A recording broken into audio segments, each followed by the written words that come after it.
ଜାନୁଆରୀ ମାସ 23 ତାରିଖ ଦିନ ଜନ୍ମଗ୍ରହଣ କରିଥିଲେ।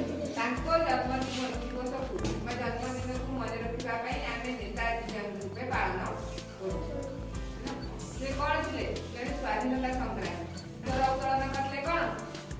ମୋତେ ରକ୍ତ ଦିଅ ସ୍ୱାଧୀନତା ଦେବି କି ନାଇଁ? ଏଇଟା ହଉଛି ନେତାଜୀ ସୁଭାଷ ଚନ୍ଦ୍ର ବୋଷଙ୍କର ଆହ୍ୱାନ ଥିଲା। ଦିଲ୍ଲୀ ଚଲୋ ଡାକରା ତାଙ୍କର ଥିଲା କି ନାଇଁ? ନେତାଜୀ ସୁଭାଷ ଚନ୍ଦ୍ର ବୋଷ ସ୍ୱାଧୀନତା ସଂଗ୍ରାମୀ ସେ ଥିଲେ। ଆମ ଦେଶକୁ ସ୍ୱାଧୀନ ମାନଙ୍କ ଭିତରେ ମଧ୍ୟ ଲଢ଼େଇ କରି ଜେଲ ଯାଇଥିଲେ ବା କାରାଦଣ୍ଡ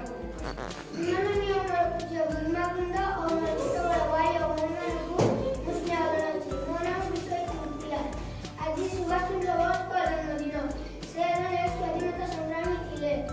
1897 ମସିହା ଜାନୁଆରୀ ମାସ 23 ତାରିଖରେ ଜନ୍ମଗ୍ରହଣ କରିଥିଲେ।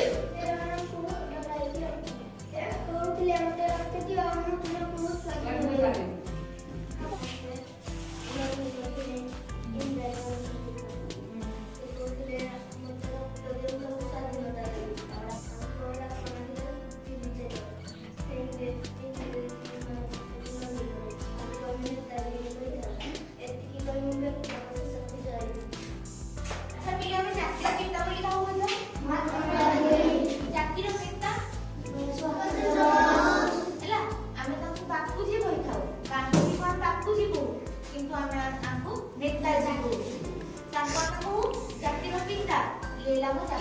नेता सब गर्वर कथा कि जन्म होते कौटी कटक आम ओडार से लोक है।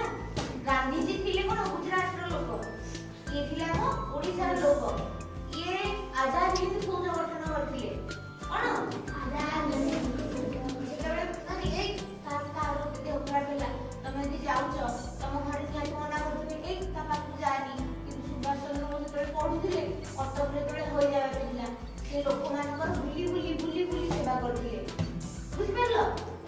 आम सेवा मनोवृत्ति भी पाइछु माने शिक्षा देशभक्ति भी शिक्षा है।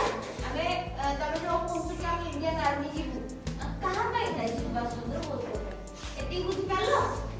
तेणु तुम भैया भी हवा बुझिपार।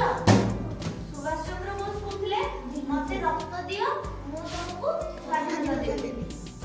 तमे कौन कहबो दीदी? हमको शिक्षा दियो आमे